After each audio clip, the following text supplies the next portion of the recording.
السلام علیکم ورحمۃ الله وبرکاته. قدرمن اوریدونکو، اسلام باچا یم. زه اسلام باچا یم او دا وخت پاسو بناس یم او دا وخت الله تعالی په موږ غټ رحم کرم وکړو چې الله موږ له خپل ګاډی راکړو. وایي دا الله تعالی لاک شکر دی. الله دې ټول شته کړي. دا زما تر روزی دی. دا وخت ډرایوینګ د ناس ډرایوینګ کوي ماشاءالله. او دا مې تر زوی دی. دا دې ګاډي مالک دی. الله دې رسول دې نور نه خیر سوي په خیر عافیت سره. ما سره تربیه سو وای دی دغه بس وایو بس د الله رحم او کرم دی. ادم اور بلار دعاګانې دي او د یارانو دوستانو او د استادانو هغه دعاګانې دي. هغه په بدولت او هغه ثمرات نن واضح شو چې الله په موږ ته ګاډي په صورت کې راکړه او الله دې د هر چا امیدونه او ضرورت پوره کړي.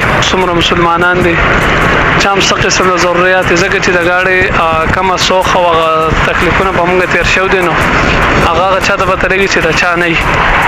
الحمدلله الله پاک نن خپل ګاډي مالک کړم او دا یو زمانه ده بلکې د کور خلکو ټول شریک ده مشترک ده او دغه دا بزبه نور سوي مدغه باندې اکتفا وکم.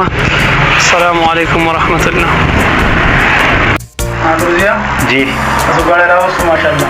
ها او دې سړي ګاډی واوستو خیر سره. تاسو په دې باندې څه وایي؟